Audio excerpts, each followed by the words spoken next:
Okay, साथ वाले को देख के फील करें एथिक्स इसे आते हैं या भूल गए हैं?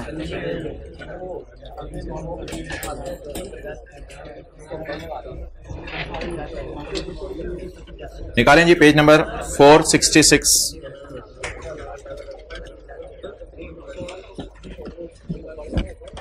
अच्छा, मैं आपसे छोटे छोटे सवाल पूछता रहूंगा, आपने मुझे उसके जवाब देते रहने। ये बड़ी इंटरेस्टिंग चीजें हैं अब आज।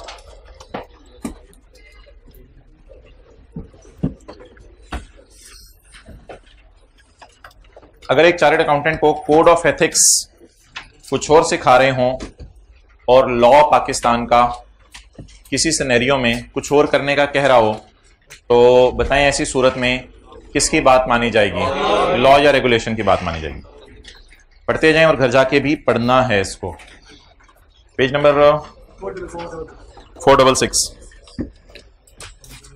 अ chartered accountant is required to comply with the, असूली तौर पे तो कोड ऑफ एथिक्स को माने, लेकिन किस सूरत में कोड ऑफ एथिक्स को ना माने? पेज 466। अनलेस लॉ और रेगुलेशन स्टॉप, प्रेक्लूड का क्या मतलब होता है? स्टॉप। अनलेस लॉ और regulation stop from complying, unless कि आपको लॉ रोक दे।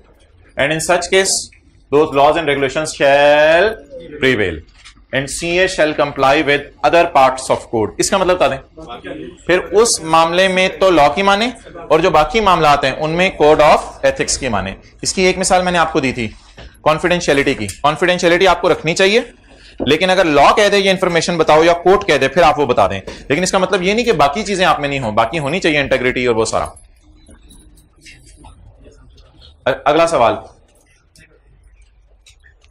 अगर आपको कोड ऑफ एथिक्स फॉलो करते हुए, अगर आपको कोड ऑफ एथिक्स फॉलो करते हुए ये लग रहा है कि मैं कोड ऑफ एथिक्स फॉलो करते हुए कोई ऐसी बात कर जाऊंगा जिससे नुकसान का खतरा है, तो ऐसी सूरत में फिर आप वो बात ना करें। मिसाल के तौर पे 4 डायरेक्टर हैं, 3 डायरेक्टर्स ने डिसाइड किया कि जर्मनी में हमने कारोबार शुरू करना है और आपको बता दिया, और उन 3 डायरेक्टर्स ने मना किया कि चौथा डायरेक्टर भालू है, बबलू है, वो दीवाना सा है, मस्ताना सा है, उसे ना बताइए, उसने पागल हो जाना है और उसने ऐसे शाउट करना है, ये करना है, वो करना है, पैसे डाल दिए उसने, है हमारे साथ ही, लेकिन उसको भी ये बात ना बताइए, जब कभी शुरू कर देंगे वहां से प्रॉफिट आने लग जाएंगे फिर बता देंगे। अब असूली तौर पे अगर चौथा आके आपसे पूछे तो शायद आप सोच रहे हो कि इंटेग्रिटी का तकादा ये है कि मैं उसे सच बता दूं, लेकिन ग्राउंड रियलिटी ये है कि उसे बताने से बात बिगड़ सकती है। तो अगर किसी मौके पर आपको ऐसा लगे कि कोड ऑफ एथिक्स फॉलो करने से आपको जो है कोई मसला आ सकता है, तो ऐसी सूरत में आप कोड ऑफ एथिक्स के अगेंस्ट जा सकते हैं। A CA may face unusual circumstances। देखते हैं ऊपर, प्यार से बात करो ना, इस तरह तो वो नहीं मानेगा, थोड़ा सा मुस्कुराओ।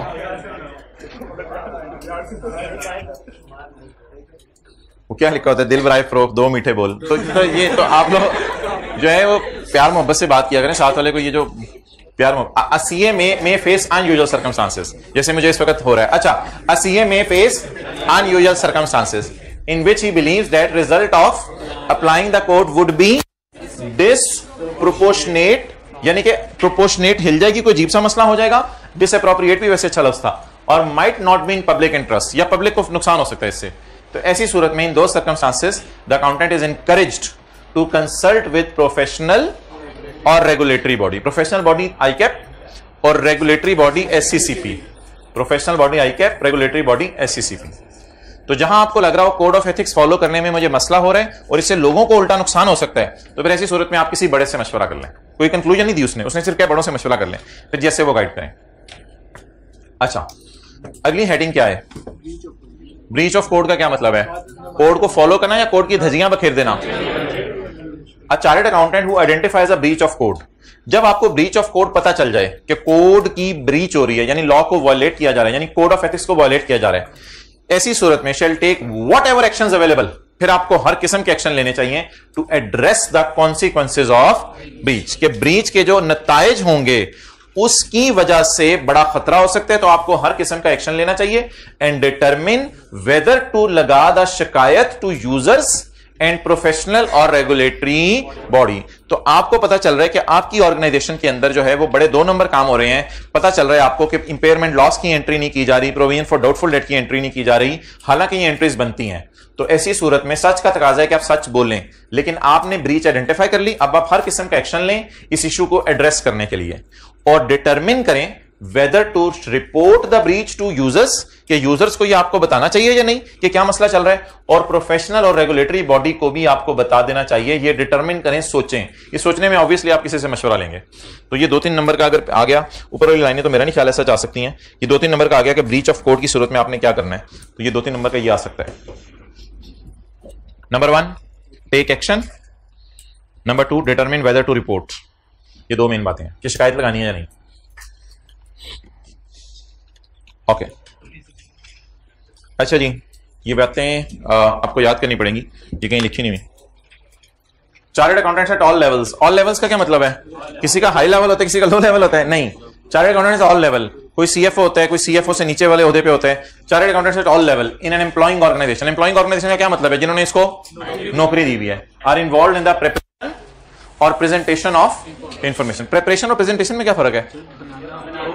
मिसाल के तौर पे ये जो क्या कहते हैं, आप डीटीएल एज ऑन की वर्किंग करते हैं और करंट टैक्स की वर्किंग करते हैं, ये आपको पता है ये फाइनेंशियल स्टेटमेंट में नहीं जाती, ये तो आपकी वर्किंग्स है। फाइनेंशियल स्टेटमेंट में तो नोट जाता है। तो वर्किंग 1-2 जो हम करते हैं डेफर्ड टैक्स वाली टाइप, वो प्रेपरेशन है, और जो नोट बनाते हैं वो प्रेजेंटेशन है। Chartered accountant at all level in employing organisation are involved in preparation और presentation of information both within and outside the organisation.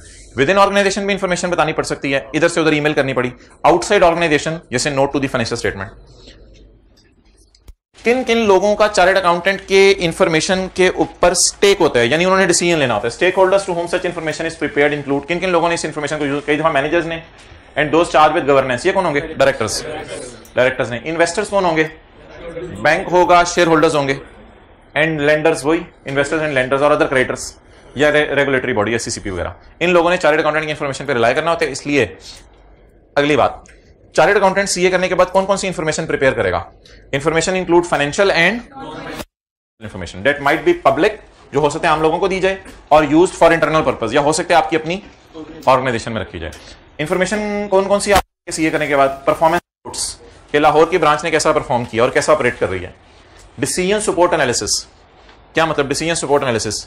फलां जगह के ऊपर नई ब्रांच खोलनी है या नहीं खोलनी, आपसे कहा जाएगा जरा उसका कोई बजट वगैरह बना के दो, उसकी बुनियाद पे हम डिसाइड करेंगे कि फलां जगह नई ब्रांच खोलनी है या नहीं खोलनी। Decision support analysis. Budgets and forecast, अगले साल का P&L बना के दो, सोचो अगले साल कितना हमें प्रॉफिट आ सकता है। Budgets and forecast.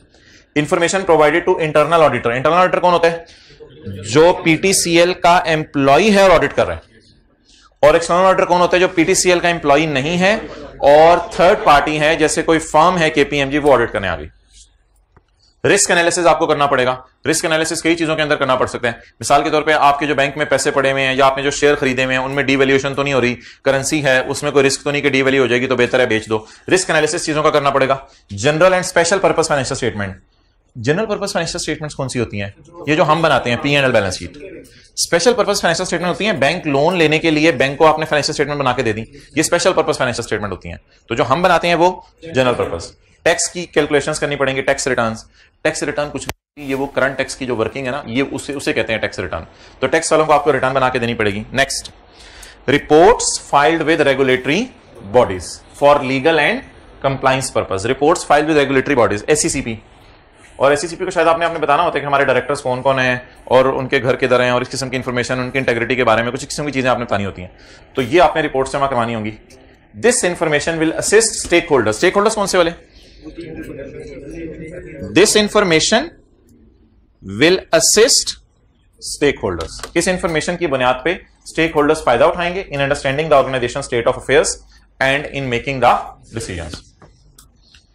प्रिपेयरिंग और प्रेजेंटिंग इंफॉर्मेशन इंक्लूड, वो जो मैंने आपको बताया, प्रिपेयरिंग से मुराद वो जर्नल एंट्रीज वगैरह और वर्किंग्स वगैरह करंट और डेफर्ड टैक्स, और प्रेजेंटिंग से मुराद नोट बनाना। प्रिपेयरिंग और presenting information include recording information, maintaining and approving. Approve वो इंफॉर्मेशन की जाती है जो आप फाइनली आपने फिर फाइनेंशियल स्टेटमेंट में प्रिंट करानी हो। तो ये भी 1-2 नंबर का सवाल आ सकता है, प्रिपेयरिंग और प्रेजेंटिंग इंफॉर्मेशन का क्या मतलब है। और 3-4 नंबर का ये सवाल आ सकता है, इंफॉर्मेशन कौन कौन सी आपने बनानी होती है। और 1-2 नंबर का सवाल के स्टेक होल्डर्स कौन कौन से हैं। ओके बस यार पीछे आप हिम्मत कर लें, 2 सफ़े रह गए हैं, लेकिन अभी मैं आज करा रहा हूँ नहीं करा रहा वो अलग बात है। अब क्या करें, जो है वो है ना, आप कुछ कर तो नहीं सकते। General requirements, while preparing information जैसे current, carrying amount, tax base, TTD, DTD, while preparing information और when presenting information. A CA shall prepare information as per relevant reporting framework। तो IFRS पढ़ लें, IFRS जो कहे वो करें। IFRS ने कह दिया कि टैक्स बेस कैश अकाउंटिंग में 0 होगी तो उसी को फॉलो करें। shall prepare और इंफॉर्मेशन नॉट टू मिसलीड, किसी को मिसलीड करने की नीयत से इंफॉर्मेशन नहीं आपने बनानी, और इन्फ्लुएंस कॉन्ट्रेक्चुअल और रेगुलेटरी आउटकम्स। कॉन्ट्रेक्चुअल चीजें क्या होती हैं? आपने इंफॉर्मेशन ऐसे प्रेजेंट की कि आपने किसी से कॉन्ट्रैक्ट किया हुआ था, उसने गलत डिसीजन ले लिया उसके बेस पे। और रेगुलेटरी आउटकम क्या होती है? मिसाल रिटर्न्स लिख लें, रेगुलेटरी आउटकम रिटर्न्स, रिटर्न बनाते हुए टैक्स की रिटर्न, टैक्स रिटर्न बनाते हुए आपने करंट टैक्स की वर्किंग में ऐसे खर्चे माइनस कर दिए जो नॉट अलाउड थे, तो ऐसी सूरत में फिर मिसलीड होगी इंफॉर्मेशन सारी। ये जो इंफॉर्मेशन आप बना रहे होंगे इसमें आपने अपनी जजमेंट इस्तेमाल करनी है, exercise professional judgement to represent the facts accurately and completely. Facts को कंप्लीटली बताना है। कंप्लीटली का क्या मतलब? वैल्यूअर का नाम बताना है। अगर आपने वैल्यूअर का नाम छुपा लिया तो यूजर्स को पता नहीं चलेगा और बाद में पता चलेगा वो डायरेक्टर का कजन था जिसने फेयर वैल्यू लगा के दी थी लैंड की। तो कंप्लीटली का मतलब वैल्यूअर का नाम बताना है। लेकिन अगर वैल्यूअर का नाम ना बताया तो इंफॉर्मेशन इनकम्प्लीट होगी, जिससे यूजर का डिसीजन गलत हो जाएगा। Exercise professional judgement to describe clearly the true nature of business transactions और activities. True nature of business transaction, गलत नेचर ऑफ बिजनेस ट्रांजैक्शन क्या है? कि लीज एक रेंट एग्रीमेंट है और आपने जिक्र ही नहीं किया कि लीज हुई है, आपने बस rent expense debit cash credit entry करके 2 नंबरी करके गुजारा चला दिया। हालांकि आपकी बैलेंस शीट में आरओयू भी नजर आना चाहिए था, लीज लायबिलिटी भी नजर आनी चाहिए थी। तो describe clearly the true nature of business transaction. Business transaction को गलत तरीके से प्रेजेंट किया जा सकता है, कोई मसला ही नहीं इसमें। इतनी ज्यादा ट्रांजैक्शन होती है बिजनेस के अंदर, कौन आके हमें चेक करेगा हम सही कर रहे हैं गलत कर रहे हैं? तो लीज को रेंट एक्सपेंस में डाल देना ये ट्रू नेचर ऑफ ट्रांजैक्शन नहीं है। लीज को रेंट एक्सपेंस में डाल देना ये ट्रू नेचर ऑफ ट्रांजैक्शन नहीं है। यस सर, यानी चलोगे। अच्छा, classify and record information in a timely and properly manner. बहुत सी जगहों पे एस्टीमेट इन्वॉल्व होते हैं, 31 दिसंबर 2010 आ गया प्रोविजन फॉर डाउटफुल डेट का रेट कि 10% डेटर पैसे लेके भागेंगे, शायद 12% लेके भागेंगे, आपको पता नहीं चल रहा। अब चार्टर्ड अकाउंटेंट कहता है यार मैं सोच रहा हूं, डायरेक्टर्स कह रहे हैं यार सोच लो जल्दी, जनवरी गुजरा, फरवरी गुजरा, मार्च गुजरा, अप्रैल गुजरा, मई, जून, जुलाई, अगस्त आ गया, मैं सोच रहा हूं जरा प्रोविजन फॉर डाउटफुल डेट का कोई अच्छा सा रेट होना चाहिए। और भाईजान अगला साल मुकरने वाला है, भाई अगले साल की फाइनेंशियल स्टेटमेंट भेजनी है, तू पागल है, तू चार्टर्ड अकाउंटेंट है, क्या है तुझे खुदा का खौफ कर। टाइमली बेस पे काम करना है। कई दफा इंफॉर्मेशन को आप इतना डिले कर देते हैं कि फिर अगले के किसी काम की नहीं रहती। ठीक है, घर लेट आके बताना कि अम्मी मैं लेट हो गया तो उसको कोई फायदा नहीं, पहले फोन करके बताना था। तो classify and record information on a timely and proper manner, और in the end not omit anything. इसकी मिसाल आपको ऊपर दे दी मैंने, वैल्यूअर का नाम आपने ओमिट कर दिया, नॉट ओमिट एनीथिंग, या नोट में आपने रिकॉन्सिलेशन बनाई नहीं। Not omit anything for making information misleading और फॉर इन्फ्लुएंसिंग कॉन्ट्रेक्चुअल और रेगुलेटरी आउटकम्स। ओके, अब आप मुझे ये बता दें डिस्क्रिशन क्या होती है?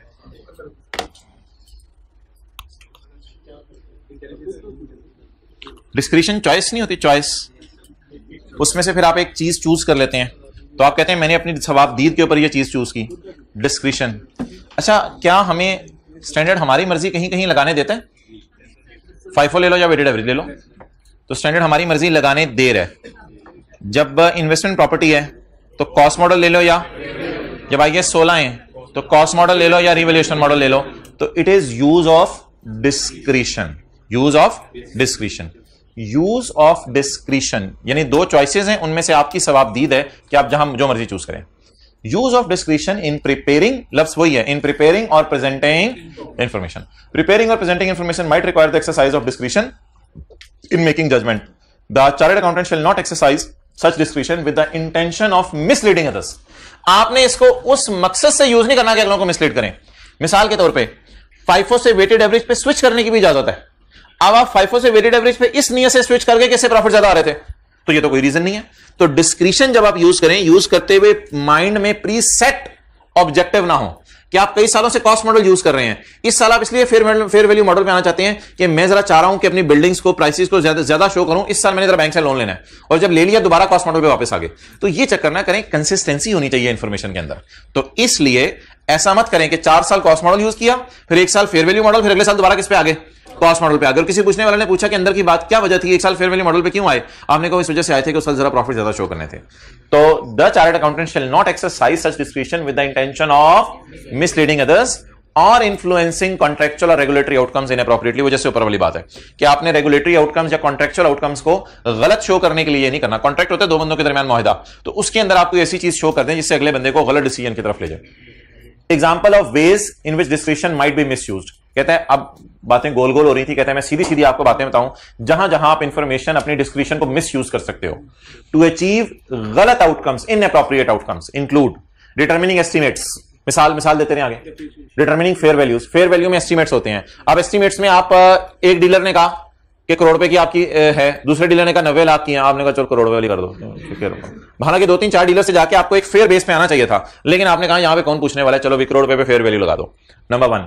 नंबर 2, सेलेक्टिंग और changing an accounting policy. Changing accounting policy लिख लीजिए, 5 वीडियो लिखा हुआ है। सेलेक्टिंग और changing an accounting policy. Selecting और चेंजिंग का मतलब क्या है? सेलेक्टिंग और चेंजिंग, आइए सेट आपने पढ़ा हुआ है। सेलेक्ट होता है पहली दफा चूज करना, और चेंज होता है सूट पहले सेलेक्ट किया जाता है, बाद में पहना हुआ चेंज भी कर लिया जाता है। सेलेक्टिंग और चेंजिंग एन अकाउंटिंग पॉलिसी और a method among 2 or more alternatives permitted under the IFRS। दोनों IFRS में अलाउड हैं, लेकिन सेलेक्ट या चूज करते हुए आप वो सोचें जिससे आपको फायदा हो, ये बात मुनासिब नहीं है। For example, selecting a policy for accounting of inventory from 542, selecting नहीं चेंजिंग कर लें, सेलेक्टिंग की तुक नहीं बनी, from changing a policy for accounting from 542 weighted average, selecting की जगह changing. Okay, next, determining the timing of transactions. Determining the, आपको किसी ने यह कहा कि इस साल ना ज्यादा प्रॉफिट शो करने हैं। अब 4-5-6 चीजें थी जो आप बेचते तो अगले साल अच्छी प्राइस मिलती, लेकिन आपने वो 4-5-6 चीजें इसी साल बेच दी, तो आपने जानबूझ के, इसमें तो डिस्क्रिप्शन है आपकी, कोई पूछने वाला नहीं, कोई दुनिया का मजा पूछने वाला नहीं कि आप अपनी चीज इस साल बेचें या अगले साल बेचें, लेकिन आपको पता है कि अगले साल प्राइस अच्छी मिलेगी, लेकिन आपने जानबूझ के इस साल बेच दी कि इस साल ज्यादा प्रॉफिट आए, तो आपने टाइमिंग को डिस्टर्ब किया ताकि आप अपनी डिस्क्रिप्शन यूज करते हुए किसी गलत डिसीजन पे पहुंच सकें। और गलत डिसीजन क्या हो गया कि आपने चीजें बेच के जल्दी प्रॉफिट रिकॉर्ड कर दिया, ऑर्गेनाइजेशन को दूसरी तरफ से नुकसान हो गया, अगले साल अच्छी प्राइस मिलनी थी वो नहीं मिली। Determining the timing of transaction, for example timing the sale of an asset near the end of balance sheet. Balance sheet के एंड पे एसेट्स को जबरदस्ती आपने बेच दिया होने पौने दामों in order to mislead. Next, determining the structuring of transaction. Structuring की क्या मिसाल हो सकती है? Structuring financing transactions in order to misinterpret assets and liabilities।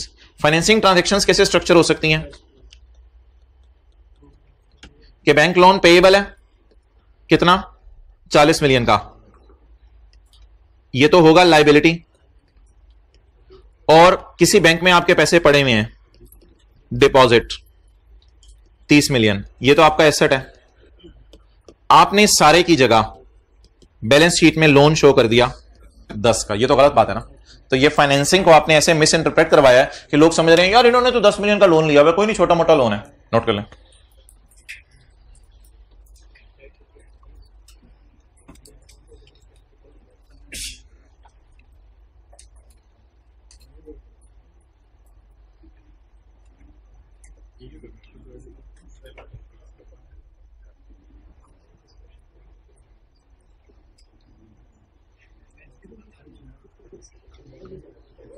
Okay,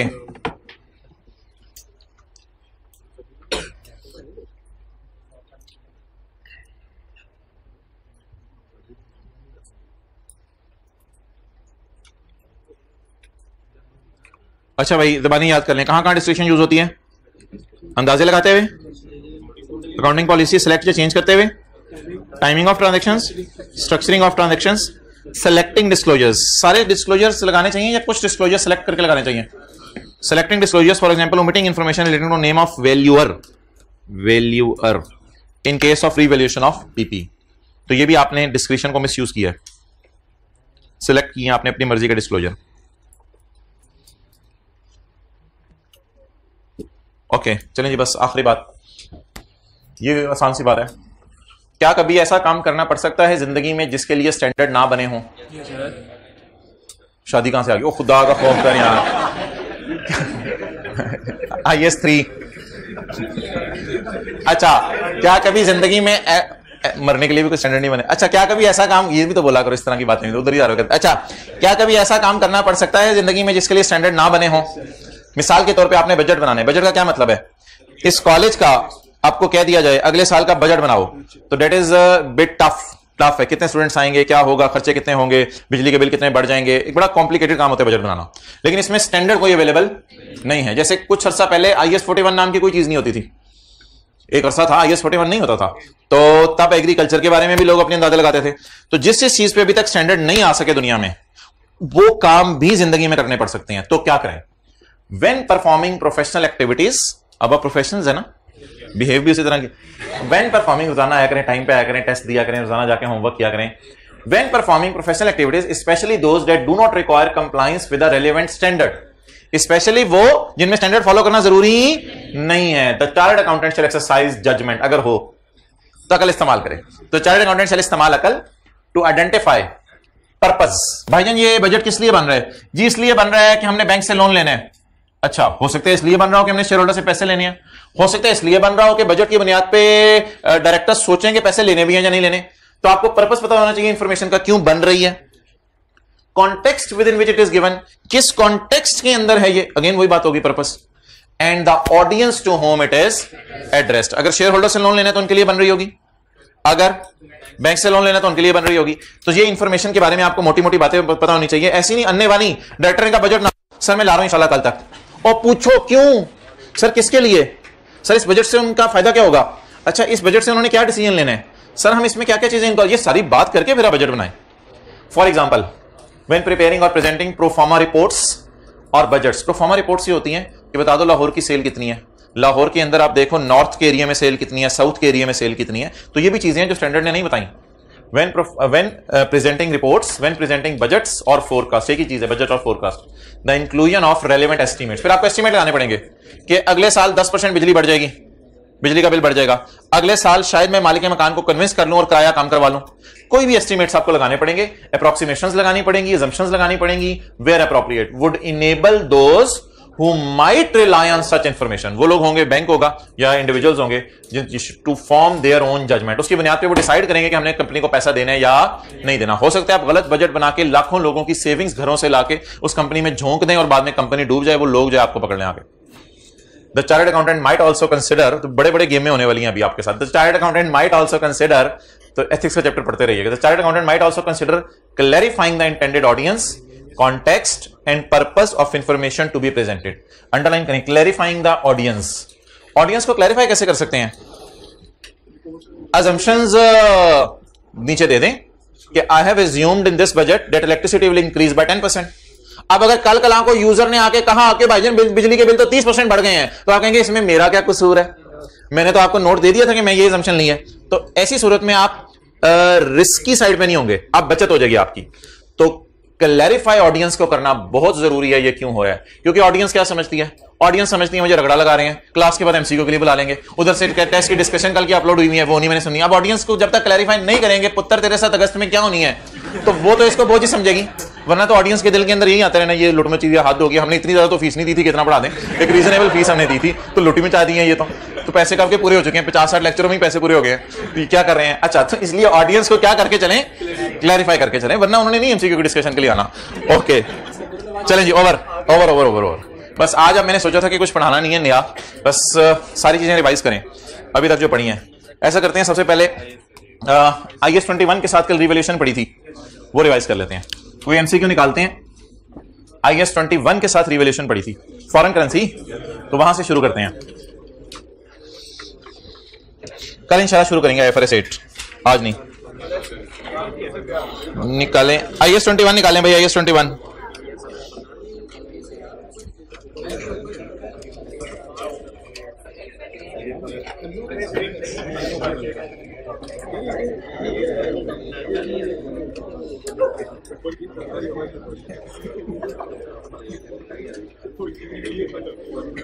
MCQ number 8, page number कौन सा है? 49।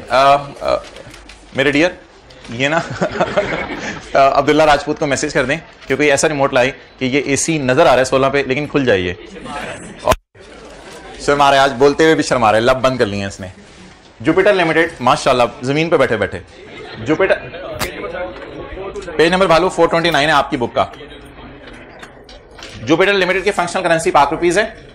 It bought a property New York, नए यॉर्क में इसने जाके प्रॉपर्टी खरीद ली for $5 million on 2 July 2019। 25% was paid immediately and the remaining is to be paid on 31 October 2019। चलें जी पहली एंट्री करा दें। किसने जाके प्रॉपर्टी खरीदी है? कैमरा उधर लेके जाने की जरूरत नहीं भाईजान, किताबों में इन्होंने सवाल खोला हुआ है जी भाईजान। यार एक लाइन में सवाल में ना पहले बता दूं, property is being used for admin purpose, तो IS 16 लगेगा, IS 16 लगेगा। क्या लगेगा? IS 16 लगेगा। चलिए करें पहली एंट्री जल्दी जल्दी। PP debit,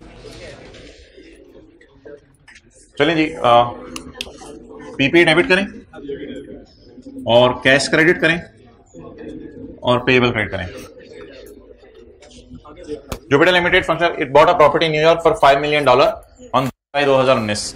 the 25% was paid immediately and remaining is to be paid on 31 अक्टूबर। तो पेमेंट प्लान मुझे बता दें। 5 मिलियन का 25% कितना आ रहा है? $1.25 अभी दे देनी है और $3.75 बाद में देनी है। और ये किसने प्रॉपर्टी खरीदी है? 2 जुलाई का रेट 164 जी, बताएं जी। $1.25 मिलियन पाक रुपीज में 2,05,000 अभी दे दिए, 2,05,000 भी नहीं होंगे, पता नहीं 1.25 मिलियन डॉलर है जो भी है। और पेएबल 3.75 इंटू रुपीज 164 पे ही बुक होगा पेएबल 615 जी। बैलेंसिंग निकालें प्रॉपर्टी की प्राइस।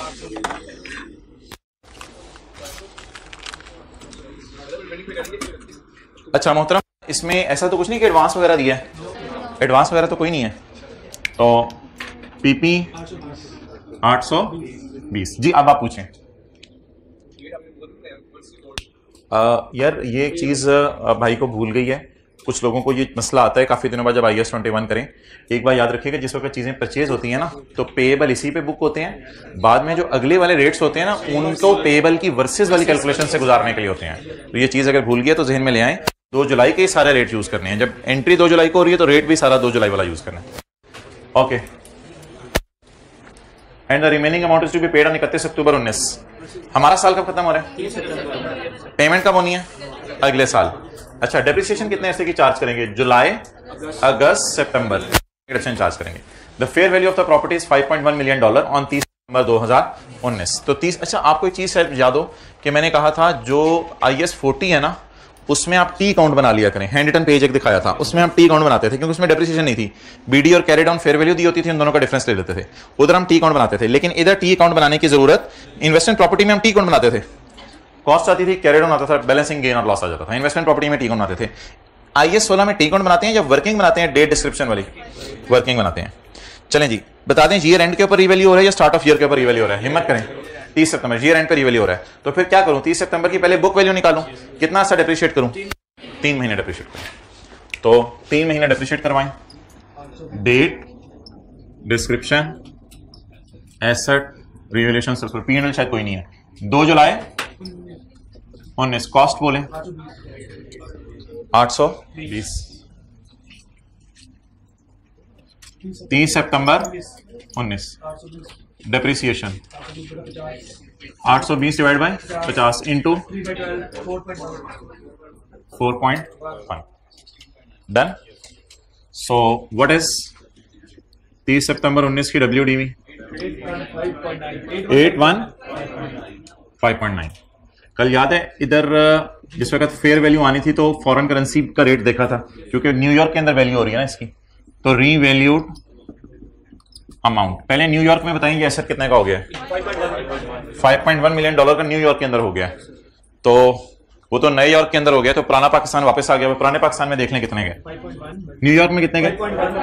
5.1 का 160 856.8 रिवैल्यूएशन सरप्लस 40.9। टैक्स रेट सवाल में नहीं दिया हुआ, रेट गलत हो गया। 30 सितंबर 19 का रेट उठाने ना मेरे भाई, 30 सितंबर 19 168। और अगले साल जो पेमेंट होनी है उसे मैं इग्नोर कर रहा हूं, क्योंकि मैंने सवाल की रिक्वायरमेंट्स पिछले सेशन में पढ़ी थी, तो शायद ऐसी कोई रिक्वायरमेंट नहीं है जिसमें अगले साल की पेमेंट को भी देखना पड़े। तो पुत्र तू नींद पूरी कर ली, बड़ा चंगा कीता है। एंट्रीज बता दें 30 सितंबर 19 की। अच्छा इधर देखें, पहले डेप्रिसिएशन और सरप्लस रिटेन अर्निंग वाली एंट्री करूं या पहले वार्म अप और रिवैल्यूएशन वाली? डेप्रिसिएशन और सरप्लस रिटेन अर्निंग वाली। डेप्रिसिएशन और सरप्लस रिटेन अर्निंग वाली एंट्री हमेशा जुड़ी होती हैं अनलेस के डेप्रिसिएशन में एक्स्ट्रा डिडक्शन ना पड़ी हो। तो डेप्रिसिएशन और सरप्लस रिटेन वाली एंट्री जुड़ी होती है, वो पहले मैं करूंगा और इसके बाद वार्म अप और रिवैल्यूएशन वाली करूंगा। लेकिन डेप्रिसिएशन में एक्स्ट्रा डिडक्शन कोई नहीं पड़ी हुई, क्योंकि इससे पहले कभी रिवैल्यू नहीं हुआ, तो इसलिए बस सादा सी entry. Depreciation debit, accumulated depreciation credit 4.1। अब वार्म अप की एंट्री होगी, अकम्युलेटेड डेप्रिसिएशन डेबिट और पीपी क्रेडिट 4.1। और 30 सितंबर 19 सबस पट्टी ऐसा डेबिट रिवैल्यूएशन सरप्लस क्रेडिट। तो PP debit revaluation surplus in OCI credit 40.9। I will not allow you to note it down. इसके सोल्यूशन में जल एंट्रीज भी हुई है, ये भी सब बना हुआ है। सिर्फ किताब के ऊपर जो रिक्वायरमेंट्स लिखी हुई हैं उसके आगे सोल्यूशन लिखते रहें। डेटा सारा आपके सामने है, आप किताब में जो रिक्वायरमेंट्स हैं उसके आगे सोल्यूशन लिखते रहे ना यार। एमसीक्यू उसके पे नोट करने बैठेंगे तो हमारा सिलेबस कहाँ जाने। ये कोई ऐसी चीज़ नहीं है जो आप नोट करें, और एंट्रीज भी कोई ऐसी चीज़ नहीं है, सोल्यूशन में हुई है। सवाल नहीं, सवाल में ABCD पढ़ें और आगे लिखते रहें फिगर्स। रिक्वायरमेंट्स पढ़ते रहें और फिगर्स लिखते रहें।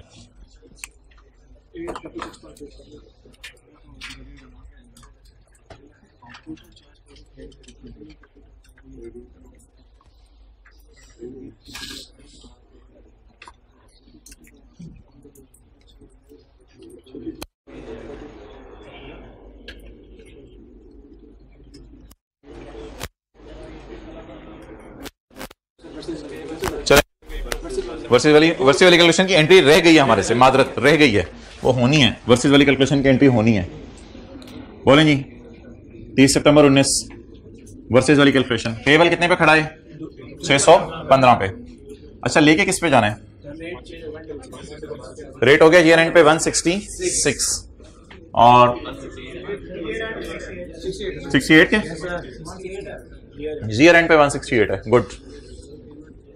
$3.75 इंटू 630 वर्सेस 615। तो 615 वाली लाइबिलिटी को बढ़ाना है और 630 पे लेके जाना है।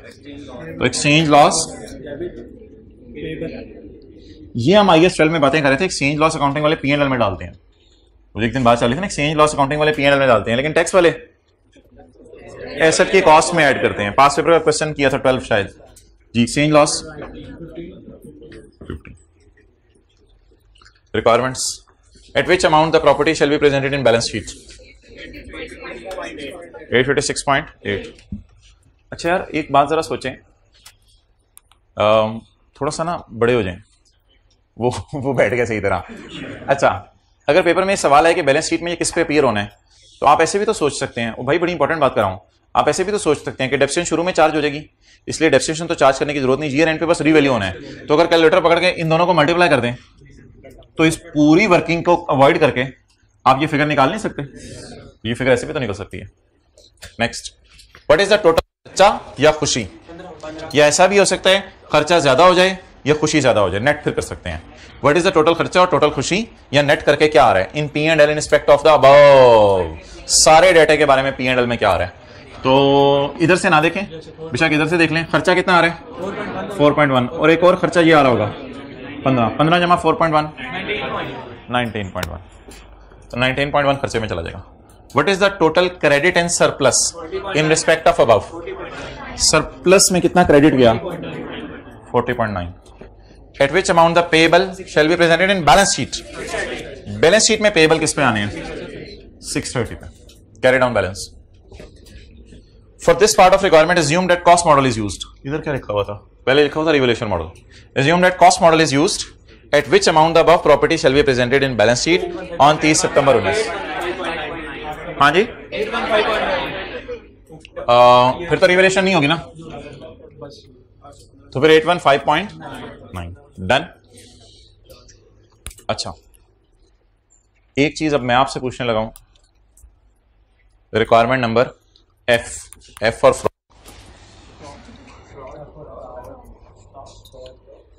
Walking near your feet, no. अच्छा, तो अगर ये इन्वेस्टमेंट प्रॉपर्टी होती और फेयर वैल्यू मॉडल होता तो टी काउंट कैसे बनता? अगर ये इन्वेस्टमेंट प्रॉपर्टी होती, यानी एडमिन पर्पस के लिए ना होती, ये बिल्डिंग हमने बेचने के लिए रखी होती, अगर ये इन्वेस्टमेंट प्रॉपर्टी होती और फेयर वैल्यू मॉडल होता तो फिर ये कैसे आती? बोले 820 तो ठीक है आपका कॉस्ट, 800 डेप्रिशिएट ना होती, कैरी डाउन $5.1 साल के एंड पे हो गई है, इंटू 168, 856.8, और गेन लॉस इधर 36 पॉइंट, इधर सरप्लस 40 आ रहा है, इधर 36.8 आ रहा है, ये क्या चक्कर है? उधर तो डेप्रिशिएट होता है ना, तो इधर डेप्रिशिएट नहीं हो रहा, इधर सिर्फ मार्केट वैल्यू का डिफरेंस आ रहा है, उधर तो डेप्रिसिएशन की वजह से भी कुछ हुआ है। क्लियर? तो इस मॉडल के अंदर कितना था? 36.8। ओके, बिल्कुल आपने बजा फरमाया है। ये आउटसाइड P&L जाएगा, OCI में 40.9, और ये अदर इनकम में जाएगा 36.8। ये P&L के मुंह पे जाता है, यानी पैट से ऊपर, तो ये P&L के ऊपर जाता है, P&L में जाता है। अच्छा, ये एक बड़ी अच्छी आपकी रिवीजन हो गई। अब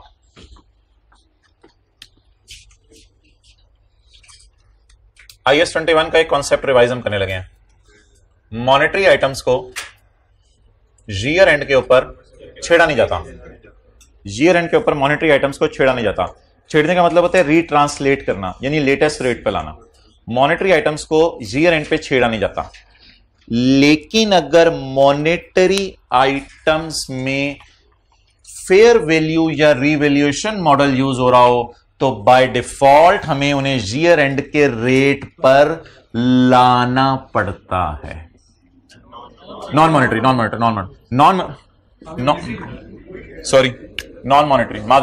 नॉन मॉनेटरी आइटम्स को ईयर एंड पर छेड़ा नहीं जाता। जैसे इन्वेंट्री है, इंटेंजिबल है, पीपीई है, ये नॉन मनी है। मनी क्या होता है? पेबल, डेटर, क्रेडिटर, लोन, ये मनी है, मनी मॉनेटरी। और नॉन मॉनेटरी आइटम्स को ईयर एंड पे छेड़ा नहीं जाता। लेकिन अगर फेयर वैल्यू मॉडल या रिवैल्यूएशन मॉडल यूज हो रहा हो तो ऐसी सूरत में क्या किया जाता है? नॉन मॉनेटरी आइटम्स को किस पे ले आया जाता है? लेटेस्ट फेयर वैल्यू पे, लेटेस्ट रेट पर ले आया जाता है, क्योंकि फेयर वैल्यू भी तो लेटेस्ट होती है। एक एमसीक्यू करवाया था आपको, वो मैं दोबारा पढ़ने लगा हूं आज।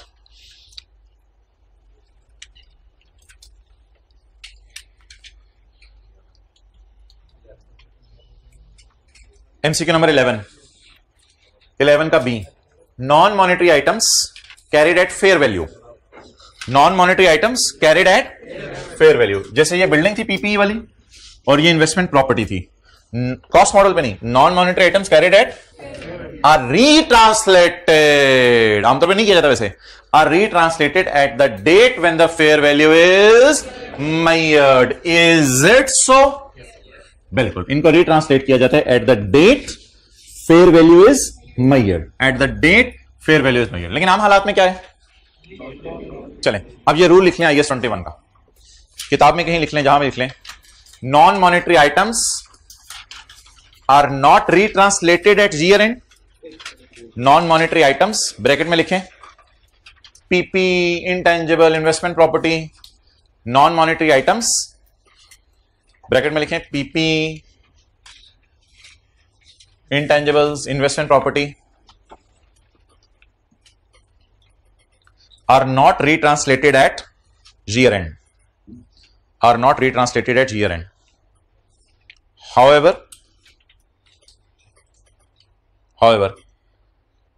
if revaluation model slash fair value model, revaluation model उसके स्टैंडर्ड के लिए IAS 16 और fair value IAS 40 के लिए। However, if revaluation model or fair value model is used,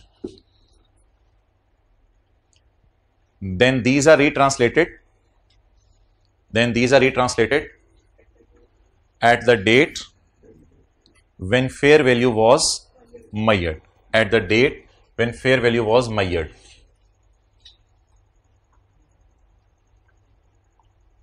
At the date when fair, ये वाली लाइन मैंने आपको लिखवा दिया, are retranslated at the date when the fair value was measured.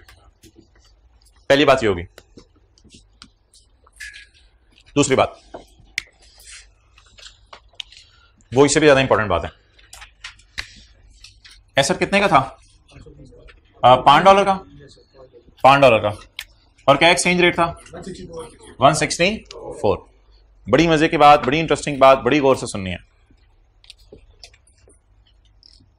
फिलहाल डेप्रिसिएशन को जरा इग्नोर करें, कॉन्सेप्ट समझने के लिए. सिर्फ $5 वाली चीज 5 शेयर $1 की होगी, तो इसका मतलब है चीज की कीमत बढ़ी, चीज की कीमत बढ़ी, और दूसरा करेंसी का रेट बढ़ा. दो खुशियां आपको मिली, चीज भी बढ़ गई और करेंसी का रेट भी बढ़ गया, इस वजह से चीज आपकी महंगी हो गई. मिसाल के तौर पे आप जो है वो पिछले साल जर्मनी में गए थे, तो जर्मनी के अंदर बिलफर्ज डॉलर की करेंसी यूज हो रही है, तो वहां $1 की बोतल थी, $1 और डॉलर $100 का था. फिर आप अगले साल गए, बोतल $1.5 की होगी और डॉलर $120 का हो गया. अब दोनों चीजें बढ़ी ना, दोनों चीजें बढ़ी. अच्छा, इधर आप मुझे बता दें कि क्या एक्सचेंज का रेट बढ़ रहा है करेंसी के, और ये रेट का बढ़ना हम OCI में डाल रहे हैं. तो अगर पेपर में आपको सवाल आ जाए कि एक्सचेंज गेन लॉस कहां डाला जाता है, आपने कहना है हमेशा P&L में. एक्सचेंज गेन लॉस कहां डाला जाता है? हमेशा. लेकिन अगर ऐसा गेन लॉस फेयर वैल्यू का आ जाए जो खुद OCI में जाता है, तो वो मेन गेन लॉस होगा, वो करेंसी के गेन लॉस को भी कहां ले जाएगा? OCI के अंदर. और इधर भी देख लें, इधर $5 कॉस्ट कितनी थी? $5 थी ना, $5. और कितने रुपए की चीज थी? 164. इधर $5 वाली चीज $5.1 की हो रही थी, और करेंसी 164 वाली 168 की हो रही थी.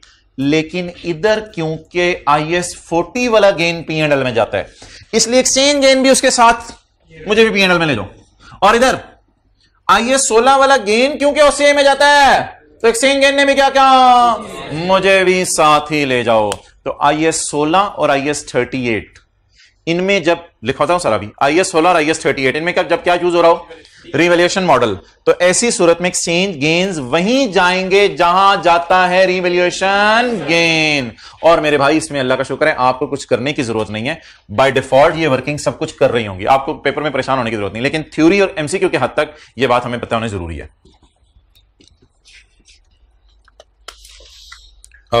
ये बात लिखी हुई है शायद बुक में एक जगह पे, पेज नंबर 388 पे, पेज नंबर 388 पे जी. IS 16 में चीजें महंगी हो जाए, गेन कहां जाता है? OCI में. तो एक्सचेंज वाला भी डिफरेंस OCI में, और IS 38 के अंदर भी गेन आ जाए तो OCI में जाता है, और अगर एक्सचेंज गेन आ जाए तो वो भी OCI में. लेकिन अगर लॉसेस आ जाए तो वो पहली दफा आए तो वो P&L में भी चले जाते हैं, वो ऐसी बात नहीं है, फिर एक्सचेंज भी साथ P&L में चला जाएगा. लेकिन आपको परेशान होने की जरूरत नहीं, ये फिगरें ऑटोमेटिकली वर्किंग्स में आप डालते जाएंगे, खुद ही निकलती रहेंगी. इफ नॉन मॉनेटरी आइटम 388, ये बात तो पहले मैंने जो स्काई ब्लू किया ना, आपको अभी लिखवा दिया. If non monetary item is carried at fair value, then retranslate at the exchange rate prevailing at the date when fair value is determined.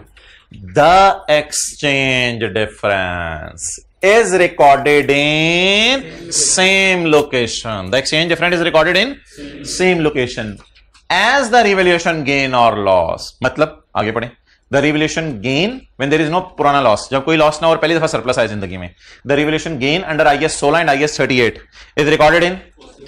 Therefore exchange difference is also recorded in OCI. इसके आगे क्या लिखा है? MCQ number कौन सा है? 8 जो आज की है, MCQ नंबर 8. उसमें हमने भी डाला है 5 वाली चीज 5 शेयर 1 की हो गई है, और 164 168 पे चला गया. The fair value gain under IS 40 is recorded in.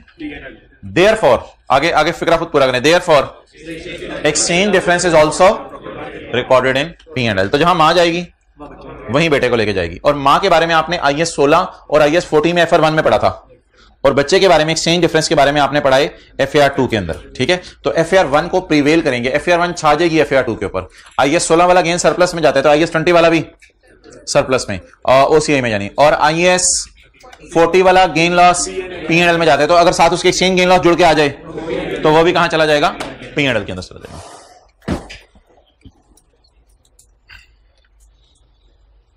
Okay, अब आप आ जाए IAS 12 में। IAS 12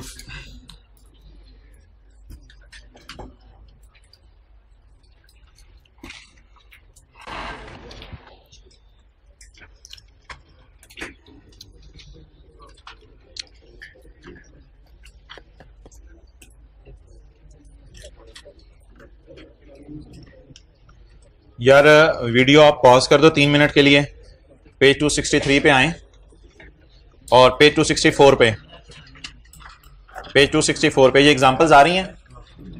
इन एग्जांपल्स के ऊपर और नीचे आपने नहीं पढ़ना, इन एग्जांपल्स के ऊपर और नीचे आपने नहीं पढ़ना। ये 6 एग्जांपल्स के आगे इनकी मुझे टैक्स बेस आप निकाल दें। मैं आपको 3 मिनट दे रहा हूं, इन 6 एग्जांपल्स की टैक्स बेस निकाल दें। जस्ट एक रिवीजन है ये ना, असल में स्टैंडर्ड ओरिजिनल जो स्टैंडर्ड है ना, स्टैंडर्ड ने 6 एग्जांपल्स दिए हैं। स्टैंडर्ड कहता है जिस बच्चे को टैक्स बेस समझ आ गई है, जरा उस बच्चे को ये 6 एग्जांपल्स की टैक्स बेस मुझे निकाल दे, तो मेरे ख्याल से इसे समझ आ गई है टैक्स बेस। पेज नंबर 264, नीचे ऊपर नहीं पढ़ना कुछ आपने। चलें जी, ऑफ कर दो, 1 मिनट बाद ऑन कर। अच्छा जी, पॉइंट 4 आप लोगों के लिए नया था, पॉइंट 1 से मैं स्टार्ट करता हूं। Interest receivable has a carrying amount of 100। इसको विशाखा पैसे सोच भी लिया करें। क्लोजिंग रिसीवेबल 100, P&L में गया होगा 100। लेकिन ऐसे सोचने की जरूरत नहीं है। Interest will be taxed on cash basis, तो कैश अकाउंटिंग फॉलो कर रहे हैं, तो इसका मतलब है वो लोग एक्रूवल के 4 लफ्ज मानते ही नहीं, रिसीवेबल पेएबल वगैरह, तो इसलिए टैक्स बेस क्या होगी, 0। तो इसलिए अकाउंट बनाने की जरूरत नहीं थी, वैसी बात समझ आ गई थी। Dividend receivable from a subsidiary, हमारी कोई छोटी कंपनी है जिससे हमने डिविडेंड लेना है, जिसकी कैरिंग अमाउंट है 100 रुपया। हमारी कोई छोटी कंपनी है जिससे हमने डिविडेंड लेना है, तो dividend income, dividend income closing receivable 100। The dividends are not taxable, dividend taxable नहीं है। ये है जीप सिनेरियो, जब भी एग्जेम्प्ट इनकम आ जाएगी तो जबरदस्ती अज्यूम करेंगे कैरिंग अमाउंट को टैक्स बेस के बराबर। तो इधर मैं आपके समझने के लिए कैरिंग अमाउंट भी लिख रहा हूं और टैक्स बेस भी लिख रहा हूं, ताकि डिफरेंस को आने से रोका जाए, कोई डिफरेंस ना आए। डेटर्स की कैरिंग अमाउंट है 100 रुपया, डेटर्स की कैरिंग अमाउंट है 100 रुपया, ये एडजस्टमेंट क्लास में करवाई थी। डेटर्स की कैरिंग अमाउंट है 100 रुपया, इसलिए अच्छा, डेटर्स की कैरिंग अमाउंट 100 रुपये का मतलब ये होता है कि सेल कैश से 100 रुपया ज्यादा हो गई थी। कोई गहरी बात नहीं की, सादा सी बात की है कि सेल कैश से 100 रुपया ज्यादा हो गई थी, इस वजह से कैरी डाउन इधर आया। हो सकता है ऐसा हुआ होता, सेल 110 होती, कैश 10 होता। ये मैं कह रहा हूं, डेटर्स की कैरिंग अमाउंट 100 का मतलब ये होता है कि सेल कैश से 100 रुपया ज्यादा हो गई थी, अज्यूमिंग के ब्रॉट डाउन 0 है, समझाने के लिए बात कर रहा हूं। Debtor have a carrying amount of 100। The revenue, वैसे हमने बुक कर लिया हुआ, हम अकाउंटेंट्स ने। टैक्स वाले क्या कह रहे हैं, the revenue has already been included in profits. Tax वाले कह रहे हैं ये प्रॉफिट्स में डाल लो। अजीब सा फिक्रा लगता है, हैज ऑलरेडी बीन इंक्लूडेड, डाल चुके हैं, लेकिन ऐसे अजीब सा ना पड़े, has already been included in profits समझ ले, बस ऑलरेडी डाल चुका है। तो वो भी कह रहे हैं डाल चुका है। हमने टी काउंट बना के देखा है कि डाला है सेल में, क्यों साइड पे P&L बैलेंसिंग आता है, तो हमने टी काउंट में डाल के देखा कि डाला है। अब हम भी कह रहे हैं डाला है, वो भी कह रहे हैं इसको टैक्सेबल प्रॉफिट में डाल लो, तो ऐसी सूरत में हमारे और उनमें कोई इख्तलाफ नहीं है। इसका मतलब है वो भी कौन सी अकाउंटिंग पसंद कर रहे हैं। और ये लाइन अगर डिफरेंट तरीके से, बड़ी अजीब सी अंग्रेजी वैसे स्टैंडर्ड वालों ने लिखी है, हम पाकिस्तानियों को तो बड़ी अजीब सी लगती है। The revenue has already been included in profits, अजीब सी क्यों अंग्रेजी है। आसान अंग्रेजी की होनी चाहिए थी, the revenue is a part of taxable profits as well. अच्छा, लेकिन इसकी उल्टी अंग्रेजी क्या होती, the revenue will be taxed when received, तो फिर कौन सी अकाउंटिंग होती। लेकिन अभी कौन सी अकाउंटिंग है, हमने भी सेल में डाल लिया, उन्होंने भी सेल में डाल लिया, तो फिर कौन सी अकाउंटिंग वो फॉलो कर रहे हैं जो हम फॉलो कर रहे हैं। हम हमेशा एक्रूवल करते हैं, वो कभी एक्रूवल कभी कैश, तो इसलिए इसकी टैक्स बेस जो है वो आप क्या लेंगे, बोलें 100 लेंगे। नेक्स्ट, अच्छा, ये जो होते हैं ना,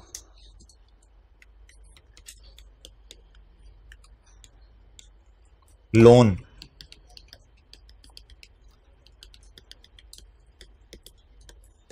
आपने लोन लिया 200 रुपए, इस पे इंटरेस्ट पे कर दिया या करेंगे, तो 10 रुपए को आपने सोचना है करंट टैक्स में कैसे जाएगा। ये जो 200 है ना, इसका करंट टैक्स से कोई ताल्लुक नहीं है, क्योंकि ये लोन बैलेंस शीट आइटम है और it has no tax consequences, क्योंकि जब लोन वापस करेंगे लोन डेबिट कैश क्रेडिट, ना इनकम बुक होनी है ना खर्चा बुक होना है। हाँ, लोन दूध की मलाई की बात नहीं करा मैं, लोन के इंटरेस्ट की बात नहीं करा। इंटरेस्ट की डिस्कशन इतनी डिटेल से हो चुकी है कि वो आप करना भी मुझे मुनासिब नहीं लग रहा।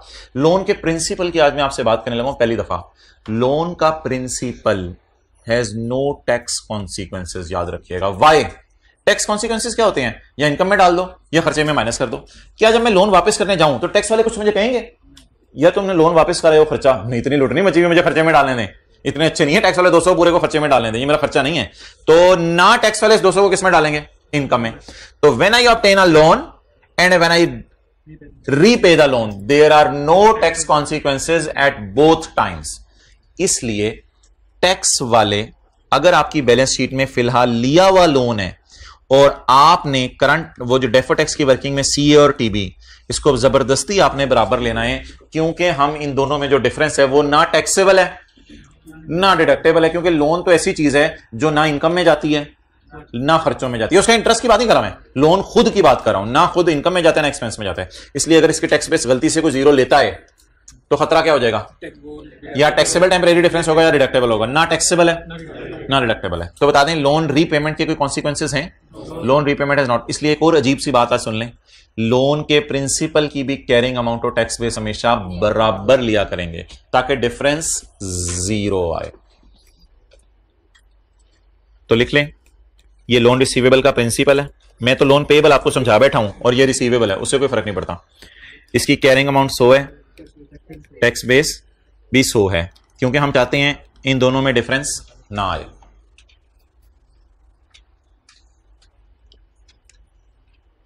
अगला तो आसान है। प्रीपेड टाइप चीज एग्जिस्ट करती है अकाउंटिंग वालों की नजर में, लेकिन टैक्स वाले कहते हैं तब माइनस करो जब पे हो। तो बताने कौन सी अकाउंटिंग है?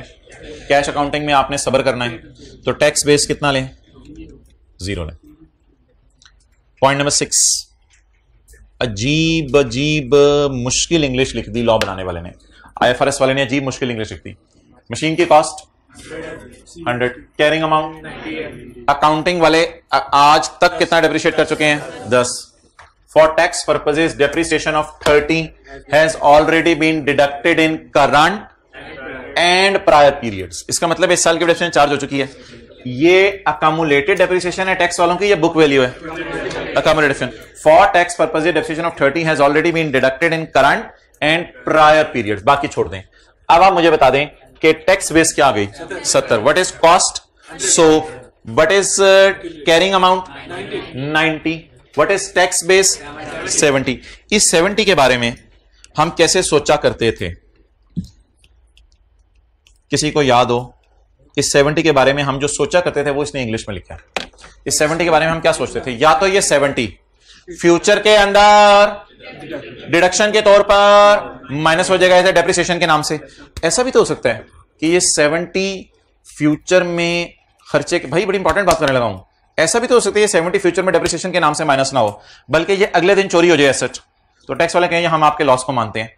तो 70 वाला एसेट डिस्पोजल अकाउंट में जाए, एसेट की बीवी और 70, कैश रिसीव फ्रॉम चोर 0, बैलेंसिंग लॉस। तो क्या ये 70 अगले साल लॉस भी बन सकता है?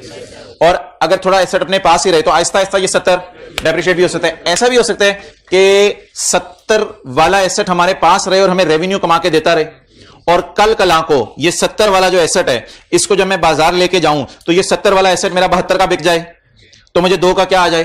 गेन आ जाए। तो ये 70 डिफरेंट तरीके से बिहेव कर सकता है इन फ्यूचर। नंबर 1, ये हो सकता है इसको डेप्रिशिएट करना पड़ जाए, हो सकता है बेचे तो इस पे गेन आ जाए, हो सकता है बेचे तो इस पे। कुछ इस किस्म की कहानी उसने आगे लिखने की कोशिश की, ऐसे परेशान करने के लिए। टैक्स बेस में निकाल चुका हूं जो सवाल की रिक्वायरमेंट थी, परेशान वाली कहानी पढ़ लेते हैं।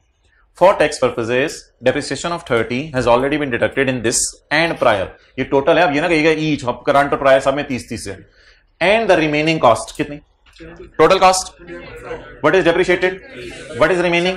And 70 will be deductible in future. Future में ये खर्चे के तौर पे माइनस कर लें, ईदर एज डेप्रिसिएशन और through a deduction on disposal. यहां डिडक्शन का मतलब लॉस है उसका, या तो आप इसे खर्चे के तौर पे माइनस कर लें या बेचने पे किसके तौर पे माइनस कर लें, लॉस के तौर पे माइनस कर लें। Revenue generated by using the machine, या ऐसा भी हो सकता है कि आप मशीन को इस्तेमाल करें और उससे क्या कमाएं, चीजें बनाएं और रेवेन्यू कमाएं, इस टैक्सेबल। कहते हैं वो जो रेवेन्यू मशीन के इस्तेमाल करने से आता है ना, उसमें हमने टैक्स देना होता है। तो इसका मतलब है फ्यूचर में इंशाल्लाह टैक्सेबल प्रॉफिट्स आएंगे जिसमें से ये वाली 70 की डिडक्शन माइनस कर लेंगे। अगली बात, any gain on disposal will be taxable. अगर 70 वाली चीज 72 में बिक जाए तो 2 रुपए क्या होंगे, taxable. And any loss on disposal will be deductible. 70 वाली चीज 68 में बिकी तो 2 का लॉस खर्चे के तौर पे माइनस करने की इजाजत है। तो हम एक ही तरीके से समझते थे, इसने 3 तरीके से बात की। इसने कहा या 70 फ्यूचर में डिडक्शन के तौर पे माइनस हो जाएगा, या 70 डिस्पोजल के लॉस वाली कैलकुलेशन में चला जाएगा, या 70 फ्यूचर के गेन वाली कैलकुलेशन में चला जाएगा। ओके चलें जी, अब लाइबिलिटीज हैं पिछले सफे पे 5, इनकी टैक्स बेस बता दें। ये किनकी थी, एसेट्स की। अब लाइबिलिटीज की 5 की टैक्स बेस बता दें। पिछले सफे पर 5 लाइबिलिटीज हैं।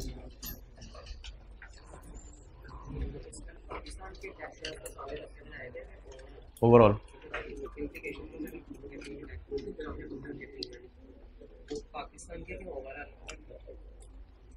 अच्छा यार, एक बीच में सवाल आ गया भाई का, 1 मिनट जरा रुक के सुन लें बात। इनका यह सवाल आया कि IFRS तो दुनिया में बने हुए हैं जिनमें कैरिंग अमाउंट्स निकालनी होती हैं, लेकिन टैक्स बेस के जो रूल्स हैं वो ना सवाल बताता है। क्योंकि टैक्स बेस के रूल्स मिसाल के तौर पे हो सकता है कि, मिसाल दे रहा हूं कि ICAP किसी स्विट्जरलैंड की किताब से हमें सवाल उठा के दे दे, तो उस किताब में हो सकता है लिखा हो टैक्स वाले कहते हैं कि आपने खरीदने के साल में फुली डेप्रिशिएट करना है और बेचने के साल में डेप्रिशिएट नहीं करना। हो सकता है उसका सवाल उठा के दे दे, वो सवाल ने बताया होता है। लेकिन जिन्होंने टैक्स पढ़ा हुआ है उनको पता है पाकिस्तान में ऐसा नहीं है। पाकिस्तान में जिन्होंने बिजनेस का चैप्टर पढ़ा हुआ है, हमने पढ़ा था डेप्रिसिएशन में खरीदने के साल में डेप्रिसिएशन पे 50% फैक्टर लगता है और बेचने के साल में 50% फैक्टर लगता है। लेकिन वैसा ऐसा कॉम्प्लिकेटेड सवाल है कि कैफ 5 में इसलिए डालता कि उसको पता है कि कैफ 2 उसको भूली हुई है, तो इसलिए सादा सादा सी बातें करता है कि खरीदने के साल में या फुली डेप्रिशिएट कर दो या जितने महीने इस्तेमाल हुए उतने महीने डेप्रिशिएट कर दो। चलें जी, साथ साथ ही पढ़ लेते हैं। Current liabilities include accrued expenses of so. मैंने आपको 12 कहा था कि इसको पहले बना लिया करें वरना कंफ्यूज कर सकता है। मुझे पता है आगे अंग्रेजी आसान लिखी हुई है, लेकिन फिर भी मैं आपके रिवीजन के लिए कर रहा हूं। एक्सपेंस का कौन बनाना है, इनकम का, एक्सपेंस का। एक्रूड एक्सपेंसेस का क्या मतलब होता है, पेएबल या रिसीव, प्रीपेड, पेएबल। तो क्लोजिंग पेएबल, गलत साइड पे लिख रहा हूं, गलत साइड पे। क्लोजिंग पेएबल कितना हो गया, 100। अगर पेएबल पे अगले साल होगा, इस साल कहां जाएगा, खर्चे में। द खर्चा will be deducted when paid. तो कौन सी अकाउंटिंग, कैश अकाउंटिंग में टैक्स बेस क्या होती है, 0। तो अल्लाह का शुक्र है इसको टीबी नहीं है। आगे चलें, करंट लाइबिलिटीज में एक्रूड एक्सपेंसेस पड़े हुए हैं, शुक्र है वही ऊपर वाला अकाउंट मेरा चल जाएगा। करंट लाइबिलिटीज में एक्रूड एक्सपेंसेस पड़े हुए हैं with a carrying amount of 100। The related खर्चा हैज ऑलरेडी, जरा कंफ्यूज करते हैं, छोड़े, has been deducted for tax purpose. ये अकाउंट बना के समझ आता है, द खर्चा has been allowed for tax purpose. Tax वाले कह रहे हैं खर्चा अलाउ कर लो, हम कह रहे हैं हमने भी किया हुआ है टैक्स वालों का ब्रो ब्रो। भूल जाती है ना, कुछ चीजें याद करती हैं, तो ब्रो ब्रो हैं सारे। तो जब ब्रो ब्रो हैं तो अफसोस के साथ ऐलान किया जाता है इसको टीबी हो गया है, 100 लेवल आया इसका, ठीक है जी। तो टैक्स बेस इसकी 100 हो गई। वाई, क्योंकि कौन सी अकाउंटिंग फॉलो हुई है, एक्रूअल अकाउंटिंग फॉलो हुई है। सर आपको कैसे पता चला, हमने खर्चे में डाल दिया था हम अकाउंटिंग वालों ने। पुत्र मैंने टी अकाउंट बनाया, टी अकाउंट बना के मुझे पता चला अकाउंटिंग वालों ने खर्चे में डाल दिया। टी अकाउंट नहीं बनाएंगे तो रिस्की काम हो जाएगा, पेपर में गलती हो सकती है। ये लाइन कह रही है द खर्चा is to be deducted when paid. The खर्चा इज ऑलरेडी डिडक्टेड। टैक्स वाले भी इसको माइनस कर चुके हैं, तो हमने भी माइनस कर लिया। जब दोनों ने माइनस कर लिया तो ब्रो ब्रो। करंट लाइबिलिटीज में ये हो गया सबर, ये हो गया शुक्र। आखिरी सिनेरियो तीसरा, current liabilities include fine payable. Fine is never deductible for tax purpose. तो बता दें आप कैरिंग अमाउंट और टैक्स बेस बराबर क्यों लेनी जरूरी है, ताकि टेम्पोरेरी डिफरेंस ना आए। लोन पेएबल तो समझा दिया था आपको, उधर लोन रिसीवेबल था। लोन पेएबल की कैरिंग अमाउंट 100 है। लोन पेएबल जब पे होगा तो क्या एंट्री होगी, पेएबल डेबिट। तो ना कोई डिडक्शन है फ्यूचर में, ना कोई टैक्स देना फ्यूचर में, ना डिडक्शन ना फ्यूचर में टैक्स। तो it has no tax consequences. The repayment of loan will have no tax consequences. इसलिए कैरिंग अमाउंट और टैक्स बेस बराबर लेनी क्यों जरूरी है, आगे लिखें, ताकि डिफरेंस हमारा क्या आए, 0 आए। अगर पेपर में पूछ ले लोन रिसीवेबल की टैक्स बेस क्या है, तो आपने बराबर लेनी है कैरिंग अमाउंट के। करंट लाइबिलिटीज में रेवेन्यू पड़ा हुआ एडवांस।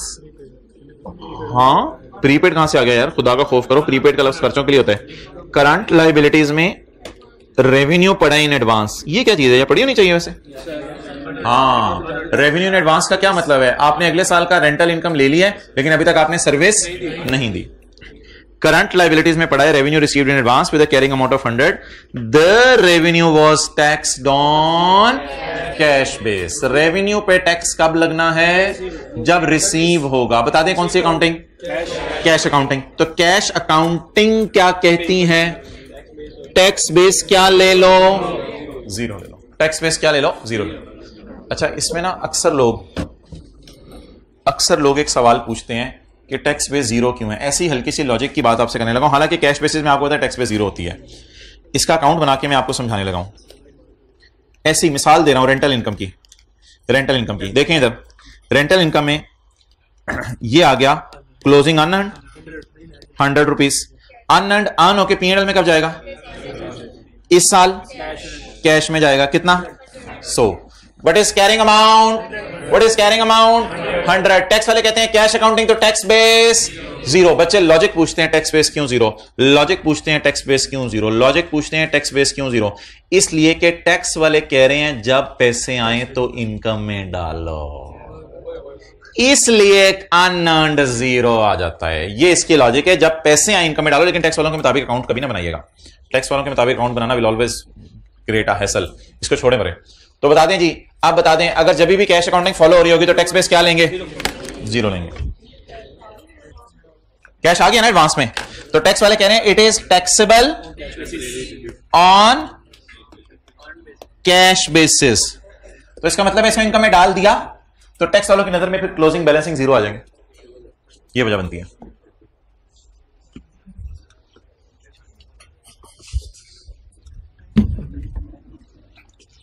चेहरा 7 वाले को ऊपर करें।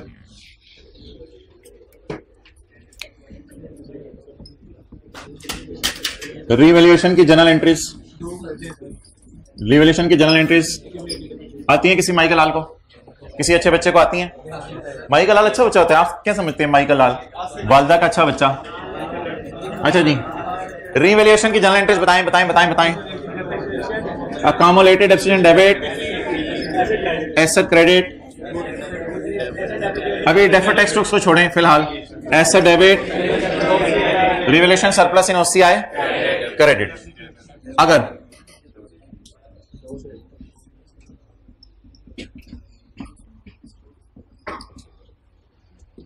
इन दो की बजाय मैं एक एंट्री कर लूं, अकाउंटेशन डेबिट, एसेट बढ़ भी सकता है, अकाउंटेशन बढ़ भी सकती है। अभी मैं जो आपको सवाल करवाऊंगा उसमें अकाउंटेशन बढ़ेगी, अकाउंटेशन कम नहीं होगी, अकाउंटेशन बढ़ेगी। एसेट भी इस एंट्री से एंट्री ना ड्राइव कीजिएगा। और रिवैल्यूएशन सरप्लस इन ओसीआई, ये एंट्री आपको बिल्कुल समझ नहीं आई क्योंकि ये मेथड आपको बताया नहीं हुआ। ये है ग्रॉस और ये मेथड है नेट। ग्रॉस रिप्लेसमेंट मेथड और नेट रिप्लेसमेंट मेथड। रजिस्टर निकालें, सफे पे हाथ फेरें और ऊपर लिखें IS 16। या IS 16 का कॉन्सेप्ट है,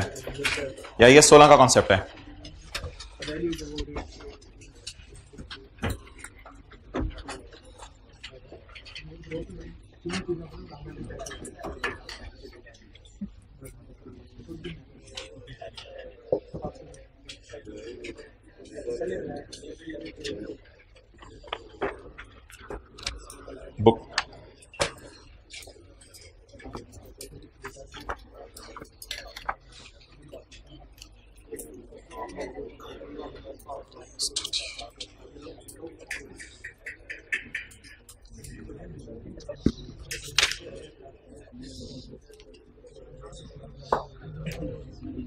क्वेश्चन आपने नहीं लिखना। एसेट अकाउंट के अंदर एक ऑर्गेनाइजेशन कहती है बैलेंस आ रहा है 200 और अकामुलेटेड डेप्रिसिएशन अकाउंट के अंदर बैलेंस आ रहा है 60 और ये दोनों डाटा है 31/12/14 का, यानी साल के आखिरी दिन। और एसेट रीवैल्यू हो गया 250 रुपए पे, एसेट रीवैल्यू हो गया 250 रुपए पे। अब मुझे आप 3 चीजें बताएं।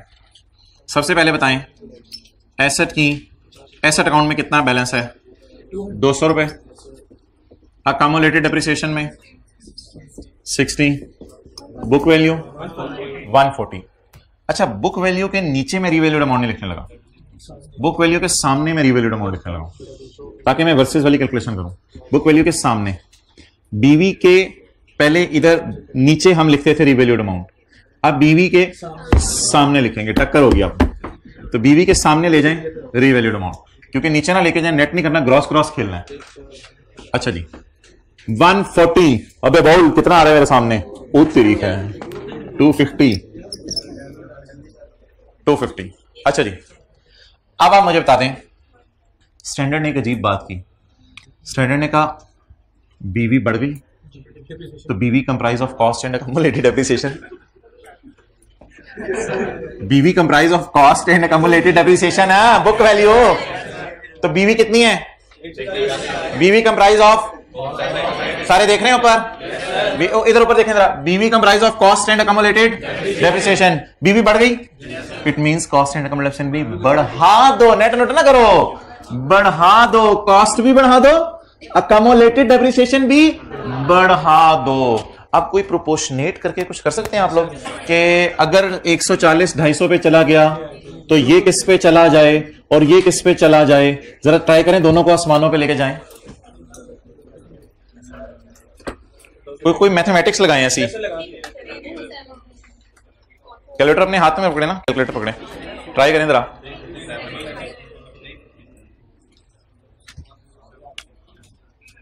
अच्छा, इन चक्रों में पढ़ने की जरूरत ही नहीं, ये फिगरें 140 पे पड़ी हुई हैं, इनको 250 पे ले जाओ, मल्टीप्लाई फैक्टर से कर दें बस, यानी ये फिगरें 140 वाली है ना, इनको 250 पे ले जाओ। तो आप प्रोपोर्शनेट और परसेंटेजेस में लगे हुए थे, इन चक्रों में पढ़ने की जरूरत ही नहीं।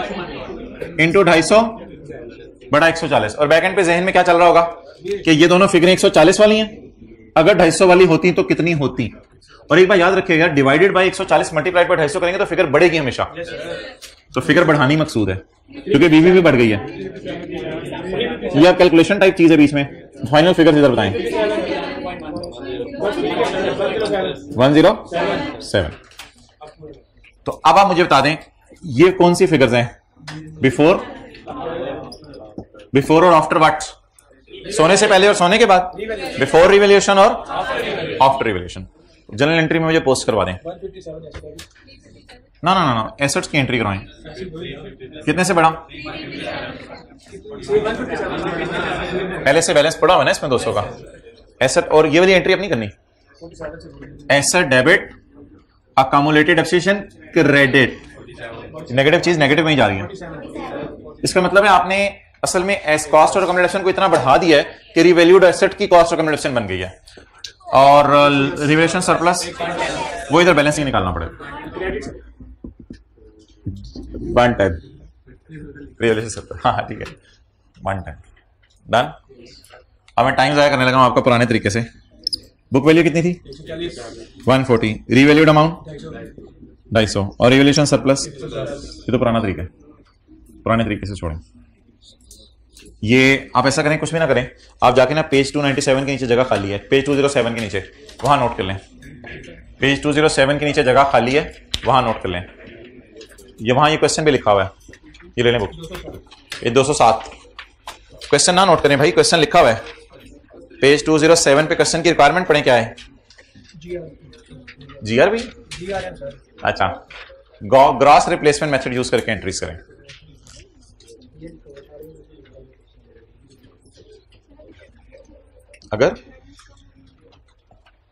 अगर ये 140 वाला 110 का हो जाता, बताएं 140 वाला 110 का हो जाता, तो ये दोनों फिगर्स भी शायद 180 हो जाती, शायद ये 50 हो जाती, तो फिर क्रेडिट हो जाना था एसेट और अक्यूमुलेशन डेबिट हो जानी। क्वेश्चन 18 है पेज नंबर 207 पे।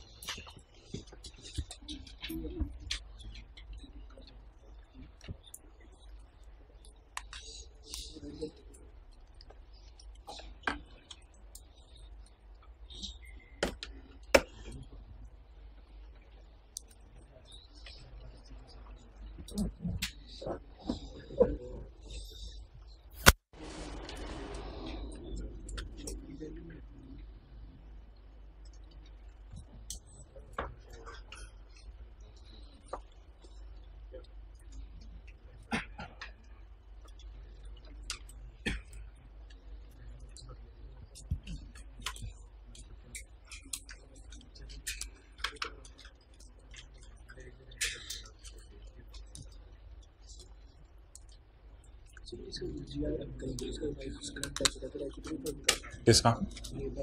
नहीं। ओके चलो यार बस करो, होमवर्क का सवाल आप क्लास में कर लेते हैं। जो मैंने आपको होमवर्क में देना था वो क्लास में कर लेते हैं ताकि आप रिलैक्स रहें। निकालें रिवैल्यूएशन का सवाल एक देना था, होमवर्क का सवाल। IAS 12 में आ जाए, जो मैं घर से तैयारी करके आया था वो चीज़ें खत्म हो गई हैं अब। क्वेश्चन कौन सा वाला है? मरकरी के पास है, मरकरी के पास है।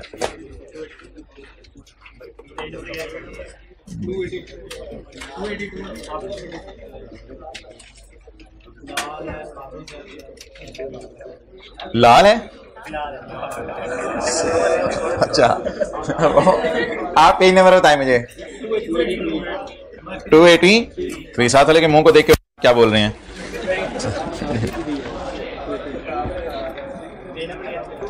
283 10 दफा मैं कहने लगा 283 Abel Limited uses the revaluation model for subsequent measurement of PP and has a policy of revaluing its assets on annual basis.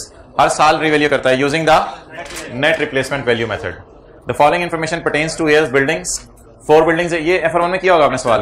4 buildings were acquired in same vicinity. अब पेपर में जाके सेम विसिनिटी ना ढूंढ रहे होइएगा। Same इलाके में on January 12 at a cost of ₹300 million.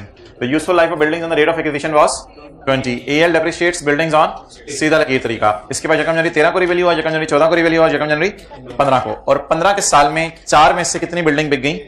एक building बिक गई। बबलू 4 में हर एक कितने की खरीदी थी? At a cost of 300 each. नहीं, the useful life of buildings was 20 years। तो अब 300 मिलियन की बिल्डिंग्स खरीदी हैं, उनमें से एक बिल्डिंग कितने की बिकी है? 80 की। कल कल कल कल 33 मिलियन में 30 वाली बिकी, या 33 वाली 30 में बिकी थी। कल 33 वाली 30 में बिकी थी। आज इसकी कॉस्ट बिकी हुई वाली की 75 है। कैसे पता चला? 300/4। और आज मजे की बात देखें, आज बिकी हुई बिल्डिंग की साल की शुरू की फेयर वैल्यू नहीं है। ऐसा ही है ना, वो निकलेगी, वो कोई मसला नहीं, इसमें से खींच लेंगे। आज बिकी हुई बिल्डिंग की साल की फेयर वैल्यू कल गिवन थी, और कल गिवन थी बिकी हुई बिल्डिंग की साल के शुरू वाली फेयर वैल्यू, और साल के शुरू वाली बीवी भी गिवन थी। तो बीवी और फेयर वैल्यू का डिफरेंस ले तो बाहर क्या निकलता है? Revaluation surplus. तो रिवैल्यूएशन सरप्लस, तो आज ऐसा डेटा अवेलेबल है, कोई मसला नहीं, यहां से हम इंशाल्लाह कैलकुलेशंस कर लेंगे, no problem at all. Okay, तो लेट्स स्टार्ट शूट। कोई नहीं, बस कैलकुलेटर पकड़े आप, कैलकुलेटर पकड़े हैं।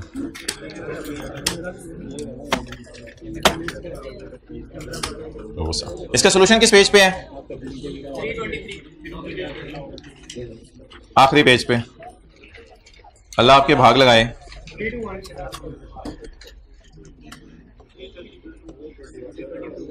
तेल तो लेतर पकड़ लें।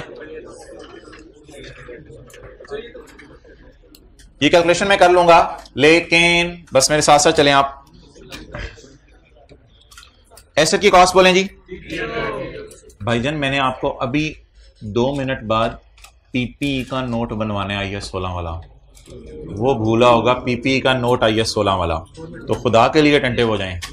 अच्छा जी, अच्छा सादा सा सवाल है, जल्दी जल्दी चलाएं। 300 मिलियन एसेट की कॉस्ट हो गई, कैलकुलेटर पकड़ें, 20 पे डिवाइड करें।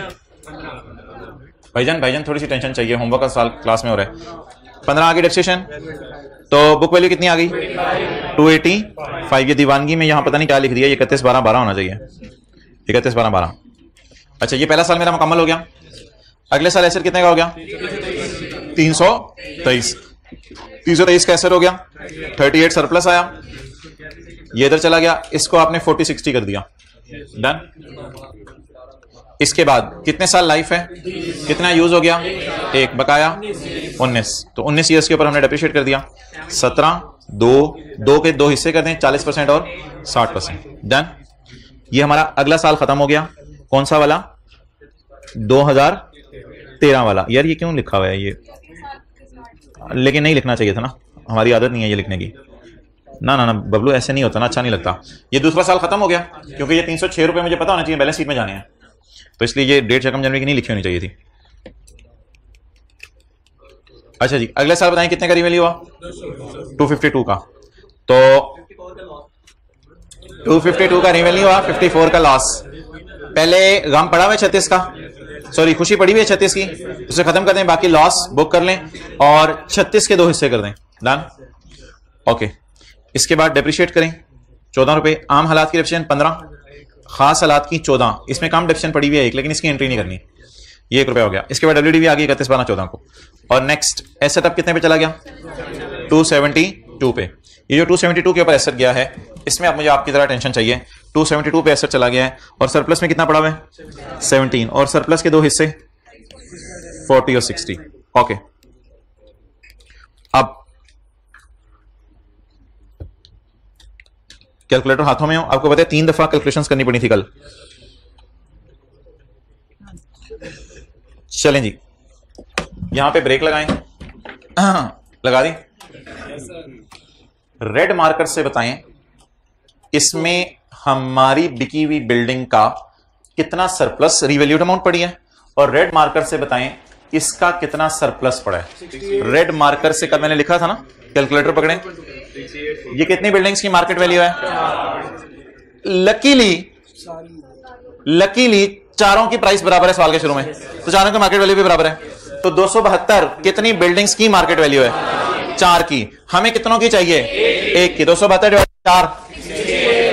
तो कल मैंने रेड मार्कर से इसमें से कितना बाहर निकाला था? 68। सरप्लस की जान लें, 17 डिवाइड बाय 4 4.25। अब मुझे बहुत ज्यादा आपकी टेंशन चाहिए, आपने मुझे डेप्रिसिएशन निकाल के देनी है। डेप्रिसिएशन डेट नहीं डालनी डेप्रिसिएशन के साथ, डेप्रिसिएशन निकाल के देनी है। 12 13 14 3 साल यूज हो गया, टोटल 20, रिमेनिंग लाइफ 17। चलें जी, हिम्मत करें। 68 डिवाइडेड बाय 17, लेकिन ये फैक्टर क्या देगा? 1 साल की डेप्रिसिएशन, और हमारा एसेट लकीली आज भी 6 महीने इस्तेमाल हुआ, into 6/12 and 4.25 divided by 17 multiplied by 2 0.12। थोड़ा सा हौसला रखें, मैंने भी चलाई हुई है। अच्छा, ये आगे डेप्रिसिएशन बताते हैं, 125 का अपना ही मजा है। अच्छा चलें जी आगे, बाकी डेप्रिसिएशन बाकी एसेट्स की निकालनी है और बीच में लाइन खाली छोड़ देनी है। असल ना डिस्पोजल जनरल एंट्री जो मैं आपसे करवाना चाह रहा हूं, लेकिन मुझे बता दें 272 माइनस 68, तो 272 माइनस 68 ये कितनी बिल्डिंग्स की फेयर वैल्यू है? 3 की। डिवाइड करते हैं 17 साल पे, और इसी तरह 17 माइनस 4 ये कितनी बिल्डिंग्स का सरप्लस है? 3। डिवाइड कर दें 17 पे 0.7। अब एक चीज क्या रहेगी?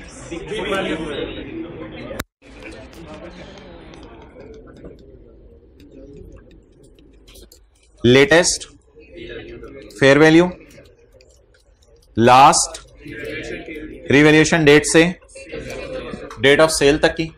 लेटेस्ट फेयर वैल्यू हमारी बिकी हुई बिल्डिंग की बताएं, 68।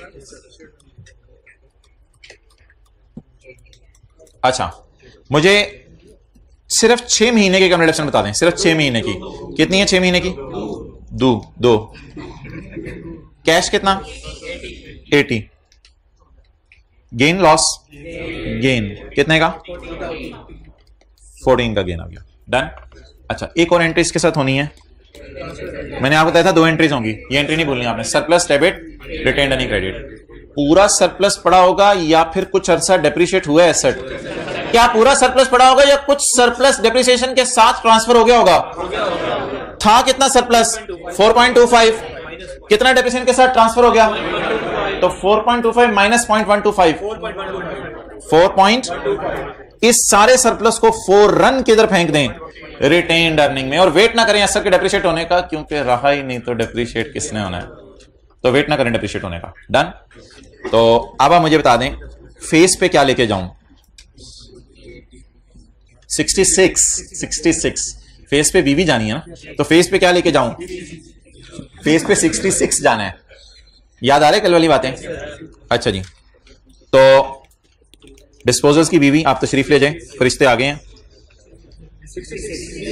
66 साथ कफन भी ले जाएं। क्या सबने भरना है 4 पॉइंट।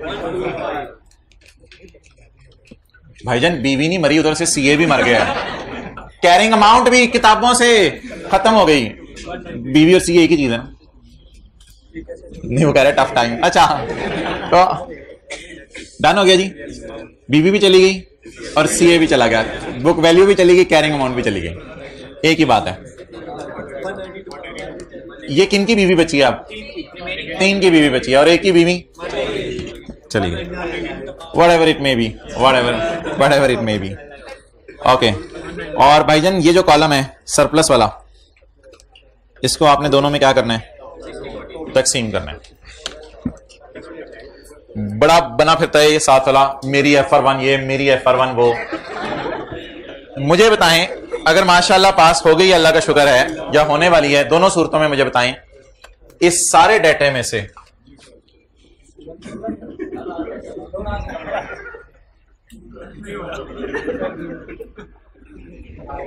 अच्छा, इस सारे डेटे में से मुझे बताएं कि पीपी का नोट बनाने के लिए मुझे क्या चाहिए?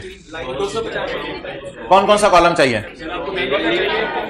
बिल्डिंग का चाहिए भाईजान। मैं ये रो है, ये रो है, मैं कॉलम पूछ रहा हूं।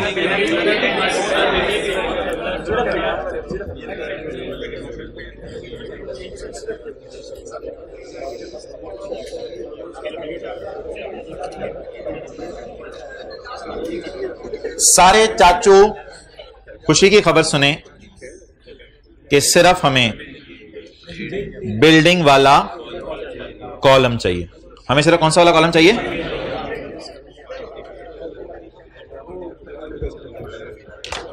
और अगली बात, इसमें भी सिर्फ एसेट और अकामुलेटेड डेप्रिसिएशन चाहिए।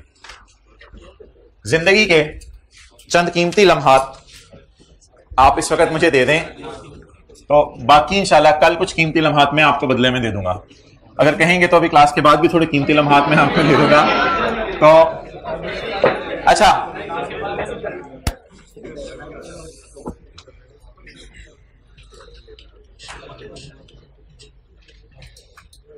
इकतीस 12 13, 2 गलतियां थी ना इधर। ये क्या है?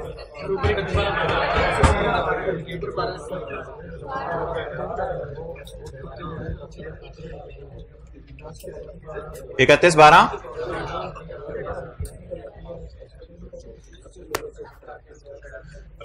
ये पहला साल, ये दूसरा साल, ये तीसरा साल।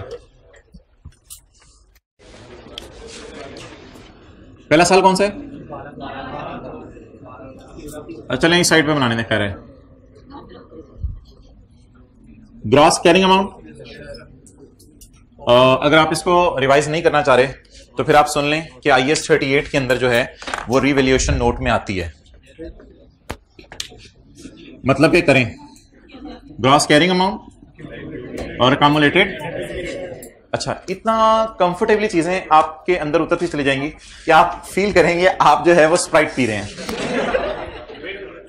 बोले एंट्री। और भाईजान खुदा के लिए ऐसा डेबिट कैश क्रेडिट एंट्री नहीं बोलनी आपने, सिर्फ अधूरी एंट्री बोलें। अगर एसेट का लफ्ज आए तब बोलें, अकोमोडेशन का लफ्ज आए तब बोलें, पूरी एंट्री मत बोलें। Asset debit.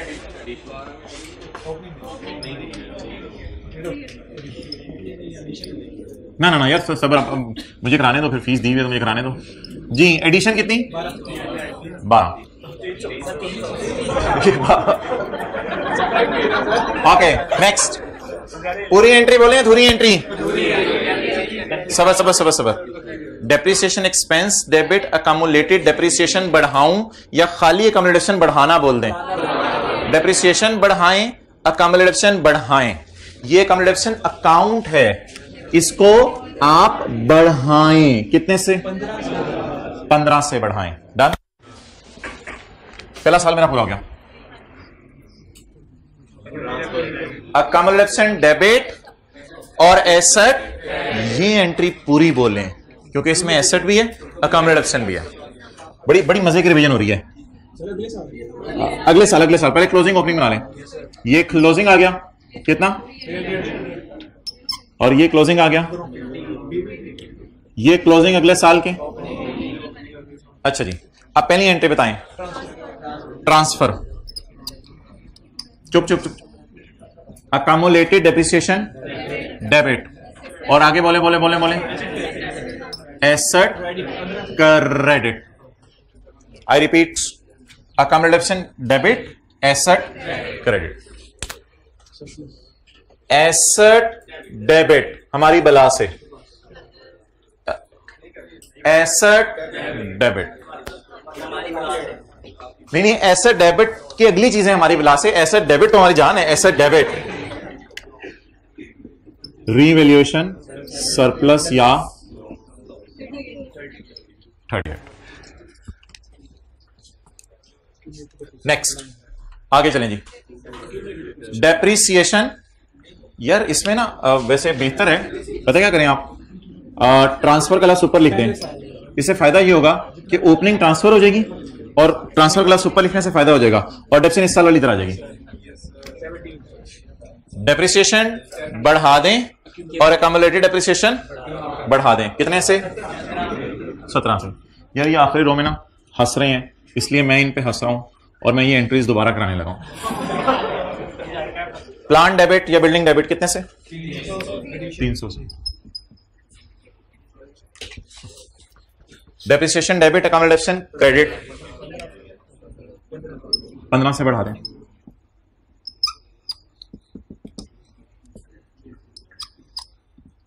डिस्पोजल की जगह छोड़ी मैंने, 300 ब्रॉड डाउन आ गया, 15 brought down.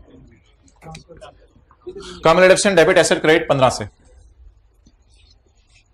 Accumulated depreciation debit asset credit 15 से। क्लियर? एसेट डेबिट 38 से।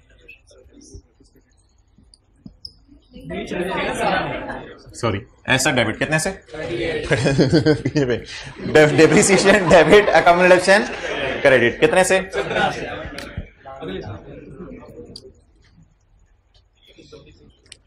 साल खत्म हो गया।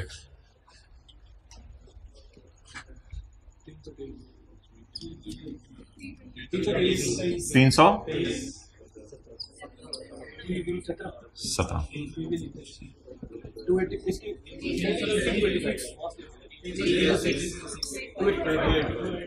अच्छा, बीवी ना साथ साथ चेक करते रहिएगा। 306 बीवी सेम होनी चाहिए। डन। अब ओपनिंग बोलें। 323 17। अब आपको फील हो रहा होगा एंट्रीज आपके अंदर उतरती चली जा रही हैं। अब बजाय क्या 54 की एंट्री करें, अकामुलेटेड डेप्रिसिएशन डेबिट और asset credit. Accumulated depreciation debit asset credit, asset credit, बस बाकी छोड़ें। एसेट क्रेडिट 54 से। Accumulated depreciation credit, accumulated depreciation credit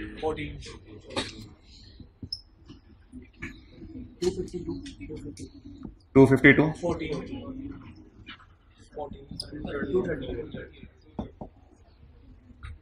attentive रहिएगा, इधर डिस्पोजल भी होनी है। और जी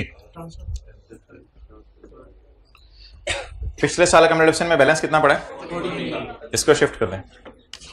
accumulated depreciation debit asset credit. Accumulated depreciation बढ़ा दें 14 से। अकामुलेटेड डेप्रिसिएशन बढ़ा दें 14 से। लकीली 14 ही आ गई दोबारा। अकामुलेटेड डेप्रिसिएशन 14 से बढ़ा दें। ये 60 बुक वैल्यू है, लेटेस्ट फेयर वैल्यू और अकामुलेटेड डेप्रिसिएशन का बैलेंस। एसेट क्रेडिट कर दें 68 से और अकामुलेटेड डेबिट कर दें 2 से। एसेट क्रेडिट कितने से? 68 से। 68 से। और अकामुलेटेड डेप्रिसिएशन कम कर दें कितने से? 2 से।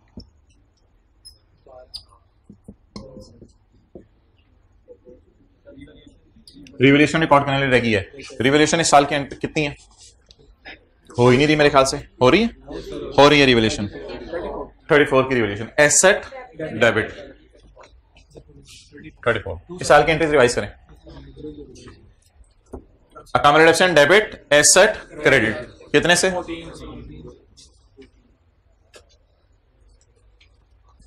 Asset debit 34। अकामोडेशन क्रेडिट 14 से। Asset credit latest fair value से और अकामोडेशन डेबिट कितने से? 2 से। Let's done. तस्वीर खींच लें। ये नोट IS 16 का है जो IS 38 में आ सकता है। ये होमवर्क वाला अभी भी है और कोई होमवर्क नहीं है जी। क्लोज कर दो यार।